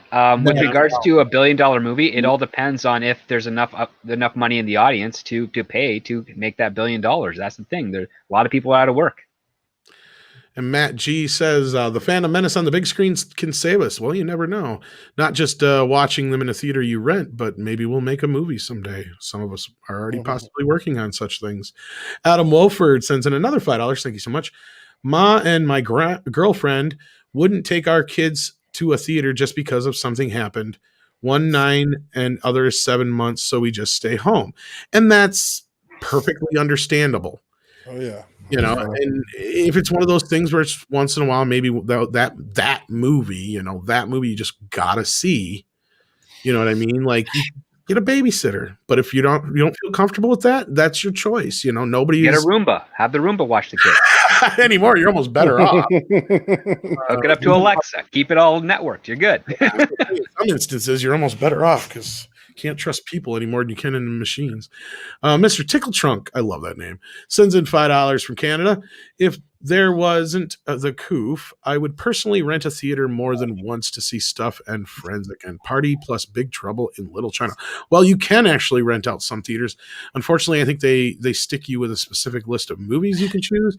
But I think Matt G and a few other people have rented theaters where they were able to watch pretty much whatever they wanted, and they decided to watch some YouTube videos. Theaters are pretty expensive. I think the lowest I've ever seen a rental for was like $800 for the night. In certain cities now, especially with like the smaller ones, I think he said it was only like $100 or something like that. That's a bargain. But it was only for a couple hours. That's a hell of a deal. But it was only for a couple hours or whatever. Yeah. So maybe it was a little bit more. He'll probably say in the chat. You don't have to super chat it, just say it. Mr. Wolverine 007 says, just a small observation. I've had to refresh at least twice now because the names in the chat keep mixing up. Something wacky with YouTube. That is strange. Anybody else notice anything wonky with the chat? No, it seems good on my end. Yeah. All right. Well, hopefully it's just a nice. Maybe it's just your cookies or something. Hopefully that's all it is, Mr. Wolverine. And it's not a problem with the tube. Mr. Tickle Trunk says some are $100. Like I know the AMC ones, you have a list you have to pick from, but I believe if I'm not mistaken, like, hey Teresa, how you doing? Like Matt G and some of the other ones we're talking about, like they weren't what do you call them? They were local theaters. They weren't chains. That's right. Come on, Tom. Come on. Who wouldn't want to see Meatballs 4 on the big screen? Corey Feldman. Oh, that is the one with Corey Feldman. Yeah. That wasn't even a Meatballs movie originally, I don't think. Yeah, change a couple. Was that the one that he said, like, made the reference that he was in Goonies? Maybe. I think I've only seen it once. I can't remember. It was like, I didn't know they made a movie that was worse than Meatballs 3. Oh, here comes Meatballs 4. ActionCom sent in $5. Like, literally, Meatballs 3 sucks after the first 5 minutes. There's tits and it's done. Did anyone raise the alarm before all this happened? Can anyone today say I told you so? When it comes to the coof part, no. But I mean, like we've all said here, I mean, it was just a matter of time before theaters were going to be facing down this demon. Yeah. I mean, the streaming wars were, as soon as they were the dust. Originally, the way I thought it would go is if you wouldn't have this incident, it would have been the streaming wars first, and then the theaters would have died after whoever would have won. The dust settled on the streaming wars, because then they would have, made sure they controlled everything. Yep, we'd all be watching movies on Taco Bell. Yeah, it would have been a slow slide, though. That's the thing. That's what I'm saying, like 5-10 years at the most, maybe. But now the way it's looking, it's going to get reversed. We're going to see the theaters die first, and then we're going to see the streaming wars. And it's going to get fucking bloody, folks. I mean, we've already kind of prefaced this whole thing by telling you guys what it's going to be, and I don't even know if we can even imagine how bad it's going to get. But you're going to imagine, you've already got how many different fucking services that cost how much more money than cable already did. And yeah, the cable package is that you normally pay for. If you think that's crazy, the streaming wars are going to be like 10 times minimum as worse. Yeah, so it's going to be fun. And, I know a lot of people kill network television. And all I know is if you're going to think about sailing any seas because of this, definitely make sure you use a VPN like Surfshark, where if you type in midnight as the code, you get a deal. And I'm not kidding, though, because they will be cracking down on a lot of that shit you watch. Once that, it's not going to be pretty. But Rob, of course, went to take a pee, so now I got to read this. Star Wars Russian doll creator teases the timeline in Canada of her Disney Plus series. Funny, we just did a story about this, and we get a confirmation instead of a denial for once. Isn't that weird, folks? Isn't that weird how that works? It is kind of weird, isn't it? Well, I think it's just Headland's that stupid. I say this is a pocket universe and a pocket of the timeline that we don't know much about, says Headland. That's what I can say. She spoke to the notion of her show being female-centric, but argued that it's a unique approach to the canon and will hopefully appeal to a larger swath of the fan base. Just because my show is technically, yes, female-centric, meaning it centers around a female protagonist, I don't think that it necessarily excludes men from space. Now, this is the same person that just said that diversity means not white people. Just remember that. I relate to the main characters all the time. I root for Mando. I root for Luke. An inclusive space means an inclusive space. That's not what you said before. But at the same time, I think that just because something has a female protagonist doesn't necessarily mean it's only for women. Doesn't it sound like this bitch has been listening to us? Probably. What do you think? It also sounds like she still doesn't have an idea. It's trying to tote both sides of the line. Yeah, that's what I was thinking. What about you, Mecca, from the womanly point of view? What happened? Oh, we're talking about Leslie Headland basically saying, I just said it sounds like she's been listening to us, even though she's going against every fucking thing she said before. Where she said, like, diversity doesn't mean white people and all these other things. Like, she's backtracking on the whole female-centric thing, meaning only for women. I think that there's some there's some pressures under Hollywood recently. I mean, look at what we were talking about before the show started with the whole Superman and Lois show. I think that the studio bosses are getting upset behind the scenes at some of these people saying, get your fucking politics out of the entertainment because people are calling you out on it. So that might be part of it. Well, that's a keen observation. Rob, you back yet? Nah. Last time he left, it was like 3.5 minutes. So what the fuck? He's got to pee a lot lately. He better check his prostate. Yeah. Script. He reminds me of the Odd Couple 2, where Felix and Oscar are driving, and Felix is like, "It's pee time." It's like, I pee for 15 minutes in the morning, and then I'm done for the day. Like, that's how you got to do it. Oh shit! I hope I didn't miss any super chats. If I didn't, let me know, guys. I'll go back and check them.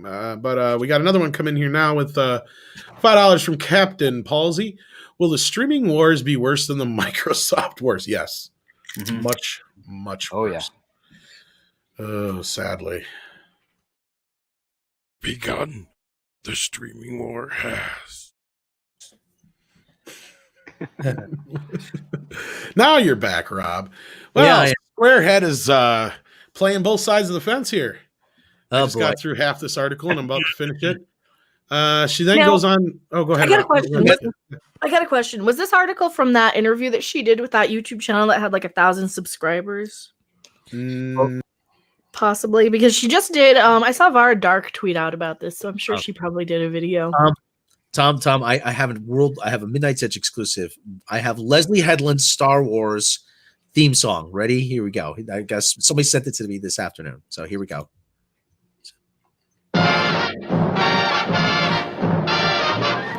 Oh no, that's mean. yes, you are correct, Mecca. Okay, that joke went nowhere.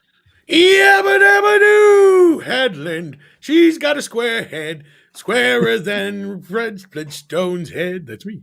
Anyway, yes. So, yes, you are correct, Mecca. That is where this interview comes from. Oh God. All And right. comic, what do we say about comicbook.com though, Tom? Well, it doesn't matter. She said this shit. It doesn't fucking matter. Yeah, She's like, I kind of see Star Wars as a religion. She likes all the Star Wars. I like to think of my show as a tent revival, Headland continued. Oh yeah. If you don't like my politics, don't watch my show. No, that's not what she said, but she said, you She can might- come over if you want to. We're going to be might- talking about some cool stuff with the cool kids. There's going to be some things we haven't discussed yet in the canon yet. There are going to be some characters you don't know about. I would love you to join us. I would love you to be interested in it. If it's not your thing, the cool thing about Star Wars right now is there's so much you can align yourself with and get invested in. But if you don't like it, that's fine. Yeah, wrong. Like I wrong. said, it sounds like somebody's been listening to our podcast, not just ours, but our circle. Yeah. She she likes all the Star Wars. She does. And like Goddess of Whim says here, remember when shows were just diverse without beating you over the head? Ah, the 90s, the early 90s. Yeah, you're right. They would have just made this fucking show. They wouldn't have sat here and gone like, oh, it's going to be all female centric. Even the even, like, even the 80s, Tom. Even the 80s. You know what? I remember Mara Jade being a big deal, but I don't ever remember anybody going anything like, oh, they got this new cool female character in Star Wars now. They never had enough females in it before. Remember G.I. Joe? I was saying about how you had I had to bring up there's women in combat roles and in leadership positions. We never Yeah. felt excluded in anything where, even if like it was Ghostbusters or something, you never felt like you couldn't be that. I never felt excluded just because I didn't see myself on screen. I never thought I couldn't be a Jedi. I never thought I couldn't be. Oh, right. You know. And that's what we say about Star Trek too. It always just upsets me, even though I'm not a woman, when they sit there and tote all this bullshit with Mikey Spock. And it's like, look, not only are you throwing like, the fact that Janeway was a woman captain and all these other business, you're really throwing Nichelle Nichols under the bus because she was a very strong character and a strong lead, and she was black. No, don't you understand, Mecca? You're supposed to feel excluded. How are women ever supposed to achieve equality if you don't feel excluded? So she was like Because a I triple wasn't- shiny. That's the problem, isn't it? A lot of these women who do feel excluded, and I just did a video on this that'll be up probably later tonight. These women feel like just this goes back to our Dr. No discussion yesterday, Rob. Rob and I watched Dr. No, and what did I tell him? Wow, there's women in this movie. Dr. Yeah, No means no. Not only Universal are there Andress? not only are there women in this movie, there are women in this movie who know exactly what they're doing, exactly how to get what they want. They know exactly how to use psychology. They know how to, what does the one chick do? She goes immediately to little girl mode where she's like, did I do something wrong? When because she knows that's what he's going to respond to. These Right. women who get so mad and upset that they don't see themselves in movies and represented are just mad because they are a bunch of ugly chicks who have to work for a living, and they were lied to and told that daddy told them they're princesses, and they told them all this shit, and that you'd have a knight in white shining armor to come and save you, and they're mad and resentful because they don't have that. And they have to tear down every other woman on screen just to get revenge. Mr. Tickle Trunk sends in another Canadian $2, eh? Says Headland aided and abetted Harvey. The nerve. Oh, you're right. I'm sorry. And I must apologize to Jeremy. So let him know, Uche, because I forgot to mention this is Leslie Headland, former assistant to Harvey Weinstein. We got to keep reminding people. Leslie Headland. Harvey Weinstein. He looks more uglier than me. Not only that, she admired him. She wanted him to forgive her for her writing a play about him.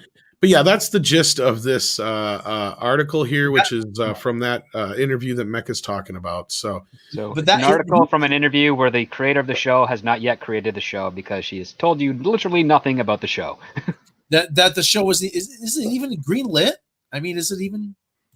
I mean, is it even officially happening? I mean, because Kathy pulled an end around Bob Iger. Well, that was what we were told, and it is technically greenlit. But here's the thing, and the reason I heard this is like when it comes to the movies, KK has to go through the Bob Iger and Alan Chapek, right? Alan, well, probably Chapek now too. But what's his name? Alan Horn? Alan Horn, yeah. And but when it comes to the series, she can greenlit all fucking day. Like she doesn't have to go through them to get a series greenlit, I guess. That's what I was told. And you get a series. Exactly. Everybody Yeah. gets a series. That's right. I'll burn this bitch to the ground. I'll burn this bitch to the ground on the way out. I can't even do it as good as you do. That's right. I'm throwing gas on the fire, tossing a lit match behind me. Anybody got a problem with that? No, if you stand in the middle of it. Oh no, it's Frank. What are you doing here? I thought I'd follow you around for once. See you can see what I was like. Oh, Frank. Don't you know I have important work to do with that little Leslie Headland? Next up, Brie Larson's going to get serious. Wait. Did you say her name was Leslie? Yes. There's something wrong with that, Frank? I thought it was a dude. Oh, you would think that, wouldn't you? You probably want another drinking buddy to do cocaine with. Well, Leslie could be a dude's name. I forgot about it. Mm-hmm. Yeah. All right. Congo. No, anyway, back to the real story though. No, like this is just fuck's sake. Now she's supposed to be doing the High Republic shit, isn't she? Isn't that the rumor?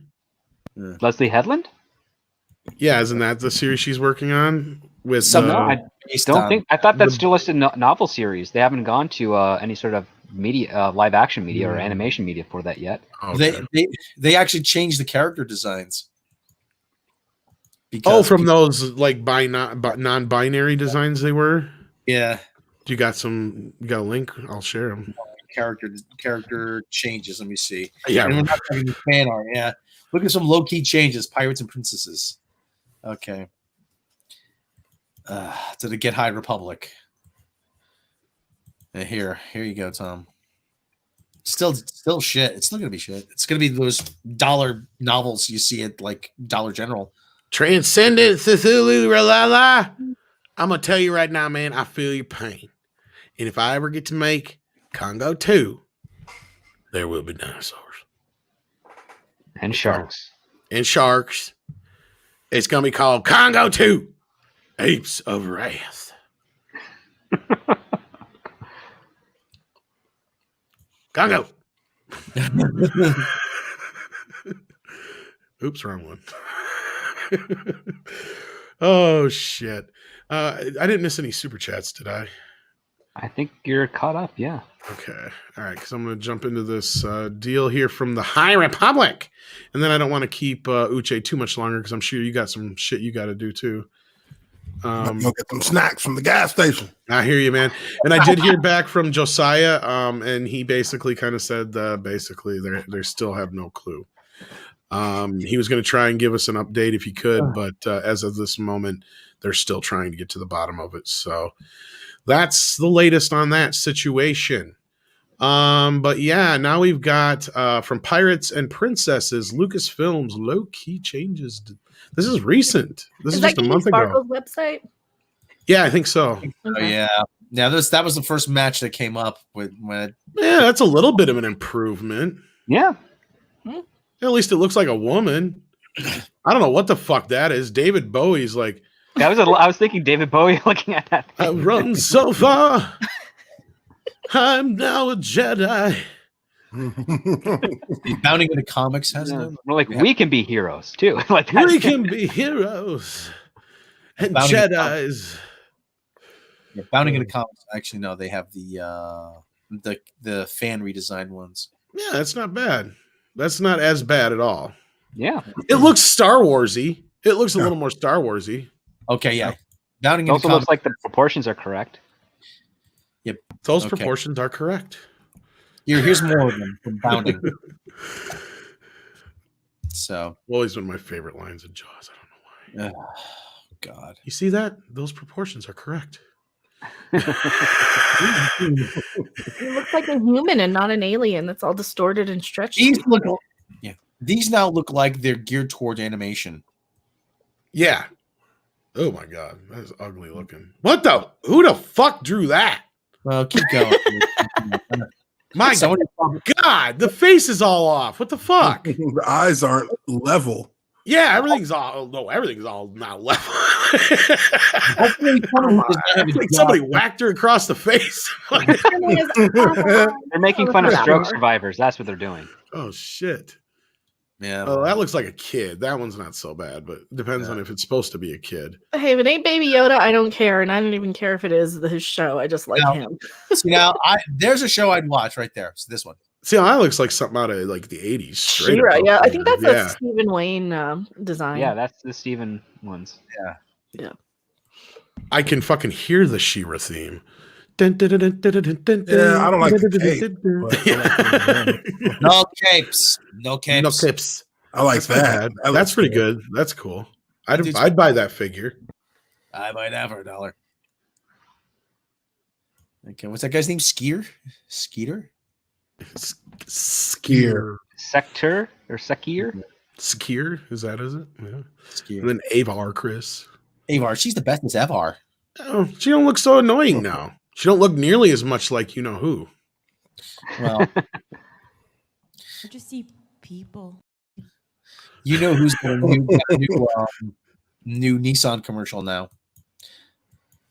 I'm like, The really? Brisson. The Brisson, yeah. Come on. Oh shit. Shinola. Willie sent us $1. Thank you, Willie. You didn't have to do that. Good guy. He's good people. Good guy. I'm gonna make sure I didn't miss any super chats here real quick. And yeah, then we'll probably was there any more? Oh, there's more. Holy shit. Yeah.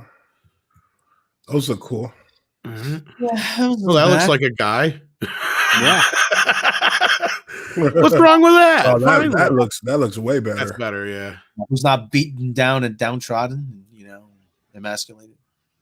At least her face is more symmetrical. Yeah, what's going on with that? Yeah. It definitely looks more tailored for like animation. Yeah. Remember, kids, don't cut your own hair with a lightsaber. You'll get only half of the haircut. So there we go. That wasn't so bad. Yeah. Well, All right. All right, guys, so I'm about to jump up out of Yeah, here. no problem, Uche. I was I gonna wrap appreciate this y'all up anyway. so No, much. thank you so much for coming in, man. It has been way, way, way too damn long, Yeah, my for friend. sure.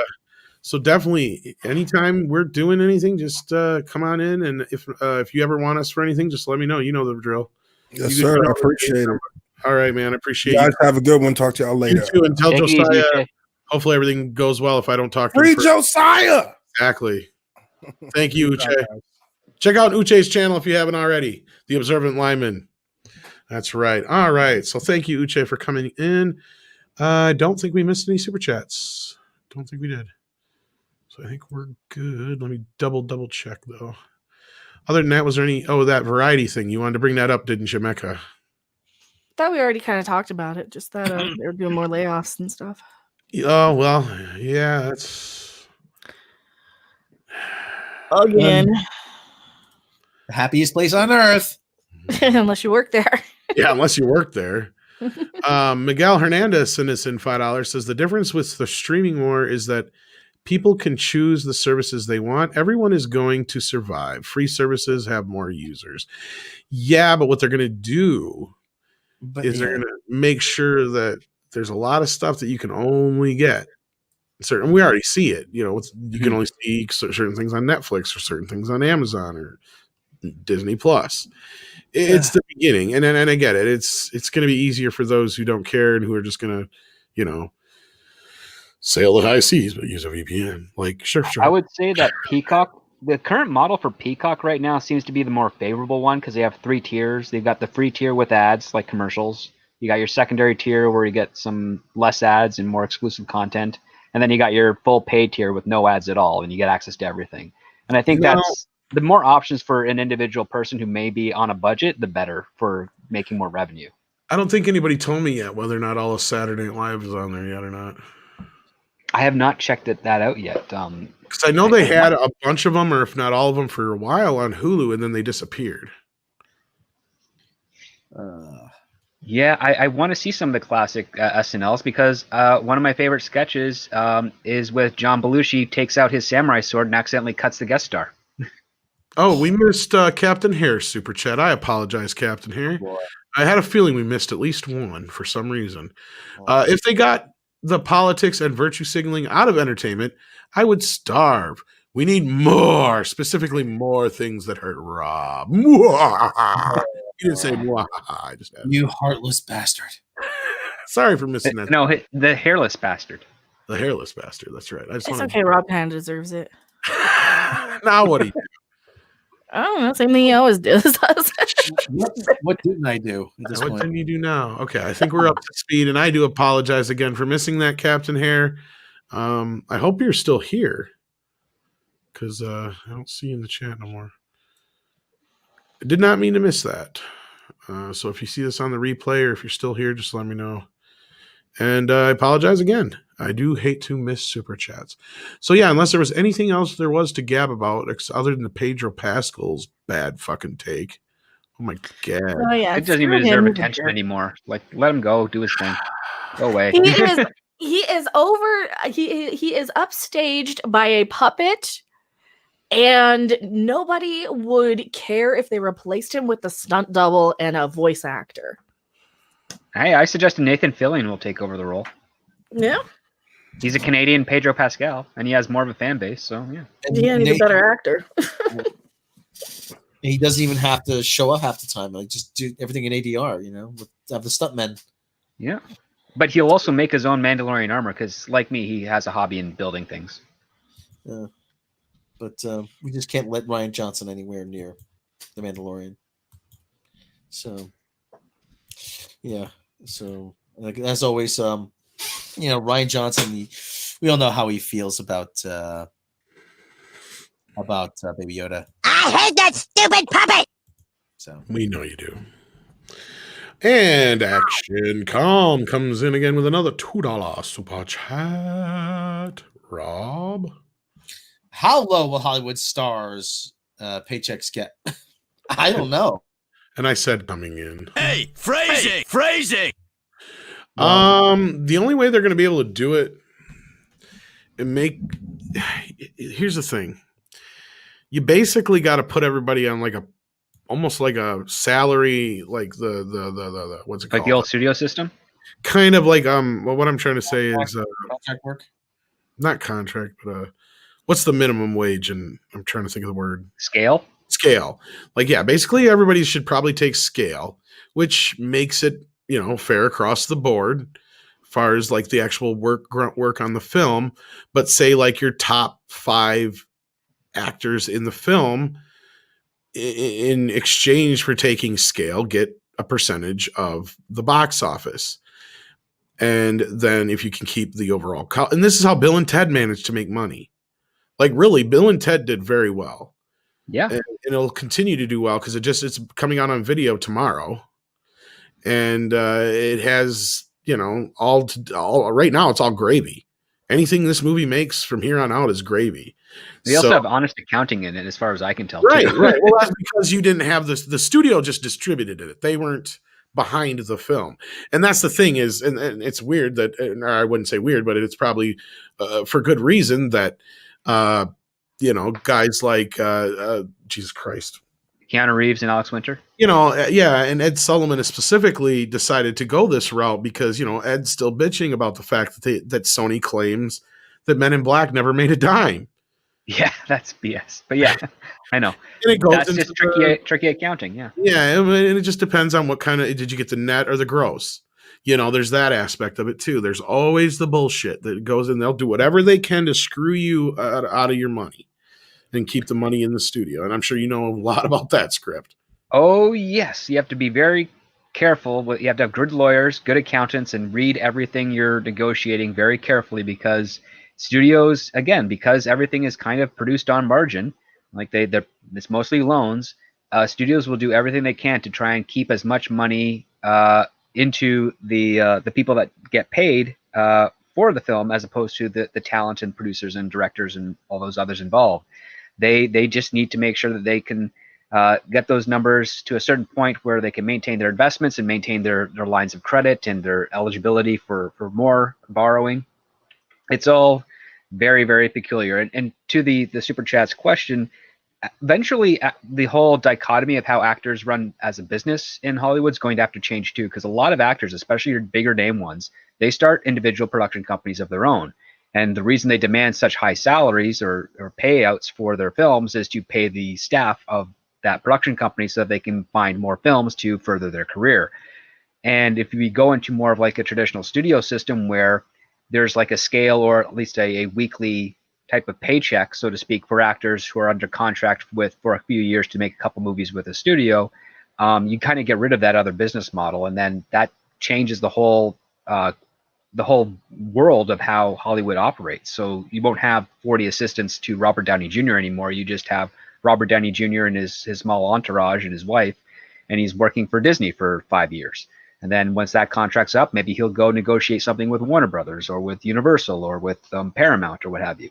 And the pay will be significantly less. And that's a whole weird area to think about, but that's probably what's going to end up happening.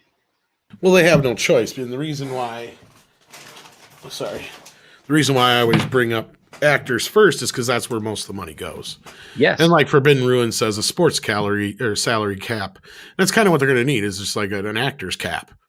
Well, not only that, how many actors these days really bring in a huge amount of money for your audience? It's now becoming IPs and franchises and things of that nature. So if the star themselves can't bring your box office anymore, then there's no reason to justify such a huge payment of that particular actor. Right. And then you got the other side of this too, where it's just the bloatedness. Yeah. I mean, you got an argument to where like something like Guardians of the Galaxy, granted that cast didn't cost nearly as much, and that's how Marvel's managed to do what they do, is you do this one for us and then we get you back on the next one, is kind of how they do their business. DC's the same way. The only exception to that rule has been, Miss Captain Marvelous. She got her $5 million payday up front. Yes, she did. Otherwise, the rest of those people got paid scale their first time out. Or roughly, yeah. I think RDJ got 250 grand. I think. Yeah, that was the big whole deal. Was that what's his face? Terrence Howard. Terrence Howard made more than Robert Downey Jr. did on the first Iron Man because he was hot off his Oscar win, and and Iron Man was a gimme to RDJ, so he was basically doing it for free. Adam Wolfer comes in with, "Hey, Mecha Random 42, did you notice the uniforms from the last episode of STD? The Starfleet's uniforms look like uniforms from Crusade's second uniforms." I'm not sure what he means. Okay, so Crusade was the spinoff from Babylon 5. I just thought it looked a lot more like Babylon 5 uniforms, to be honest. Yeah, they did look a lot very Babylon 5-ish. Well, that wouldn't surprise me. No. And yeah, Goddess of Whim says they got all 3 Bill and Ted films at Target for $30. Yes, they did re-release the trilogy of all 3 films, so you can pick that up if you want to, which I do recommend if you haven't already, because the first 2 films have been harder to come by in certain aspects. So yeah, and I think we're caught up then on Super Chats. I'll double check. I think so. All right. Was there anything else anybody wanted to talk about or plug before we go? My Mandalorian video review dropped a couple hours ago, so Yeah. go check that out. It's only Script 15 Doctor, minutes. yes. If you have not checked out Script Doctor's channel yet, what's wrong with you? If you haven't subscribed to Mecca, what's wrong with you? And Rob has a little channel, but he never puts anything on there. So if you haven't subscribed to it, I don't blame you. He should. He's got ideas that need to get out there. I did. Well, I did the Bond video. Yeah, but that was how many months ago, Rob? That was, and it was a simulcast on MEAD. Do the live news coverage of The Last Jedi. That'd be hysterical. Oh, you mean the one today? Well, yeah, that's different. That was for the main channel, though, dude. Yeah. Like that was some prestigious shit, dude. Like you went all out on that one. Yeah, if you guys haven't seen the new Bond video yet, check it out. Oh, yeah. Rob went above and beyond and put that whole thing together. And yeah, it was because I was so busy this weekend I couldn't do much. So he came through on that one. So check it out. It's doing pretty good so far, but really great video. And Willie Woodward sends in $2 for Rob to give me an angry lap dance. The lap dance is so much better when the stripper is crying. I know that one. Bloodhound Gang. Sander Hammerschlag wants to know when I'm breaking my bond cherry this week. We know now. It sounds like the shows will be Thursdays at 11 a.m. Pacific time. So it'd be... That's 2 p.m. Eastern. 2 p.m. Eastern, 1 Central. Yes. Right? Right. Yep. So that's when we're going to talk about the first one with Mr. Robert Meyer Burnett and some other special guests. We'll let you guys know. But I have to watch the movie yet. I got to get my TV set up so I can watch the movie. Hopefully this week. So in the next couple days, hopefully I'll get That's not what your mother said last night, Trebek. That's not what your mother said last night, poor Trebek. Alex Trebek passed away. Yes. And that was weird because we were just talking about that skit the night before that happened too. That was really weird. Script, being a fellow Canadian, is there any talk of who's gonna fill that slot, or are they just kind of? That's up to Jeopardy because Jeopardy's not a Canadian show. Yeah. It's been a show for so. Was he always the host, or did they have one before him? I think there was one before him, but he's been host since the 80s. What was that, Mecca? Yeah, Art Fleming was the first. Art Fleming, okay, yeah. Art Fleming, get the answers. But I couldn't get the. Oh, that's right. Duh. Yeah. I totally spaced that out. Dirt. Fucking Christ. Oh, I know it's Doug Pardo. I think the only guy who could fill those shoes is Ken Jennings. Who's Ken Jennings? Trying to think. The guy who won the most consecutive. Oh, that's right. Okay, yeah, that's not a bad idea. Mm-hmm. That's not a bad idea at all. But does he have the charisma? Charisma. That's the thing. Well, maybe they've been grooming him all this time. I don't know. You said grooming. Well, I've seen him on like Sesame Street. There's clips. Get Dave Chappelle to do it. Get Dave Chappelle to do it. He'd be fun. Welcome to Jeopardy. Here's our categories. The wonder of weed. The wonder. It does sound like a weed category now. Tupac. Weed potpourri. No, it'd be recreational pharmaceuticals and potent recreational pharmaceuticals. My wife friend Chip. My white friend Chip. All right. Oh, and the other category is angry strippers.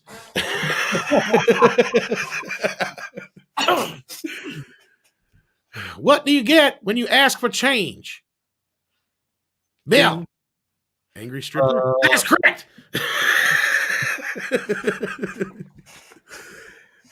Not all the answers are the same as the category, though, so pay attention. Who are angry strippers? Or should I say the question? Wait, this is Jeopardy. It always fucks my head up. Stop getting high before the show. God damn it. Gotta quit getting high before the show. Why didn't you fucking stop me? It's bad. Now go buy me some weed. Anyway. All right, kids. We're losing our audience. Shit, I don't have the... There it is. I'll take angry strippers for You'll get angry strippers if you only give them $100. But I want to do weed potpourri. All right. This comedy duo has had 50% of it put in prison. Cheech and Chong or Cheech and Chong. That is correct.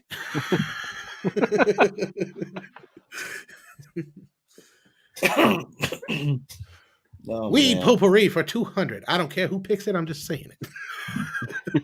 I just like saying that. Weed potpourri. Potpourri is a cool word. All right, kids. Take care, everybody. Take care of yourselves. And what else, Rob? Let them know. I don't know. Take care of each other. Be excellent to each other. I have no idea. We used to have a ramble that used to go on. You used to know that fucker like. We never do that no more. Smoke weed every day. Just when you think this show is terrible, something wonderful happens. What? It ends.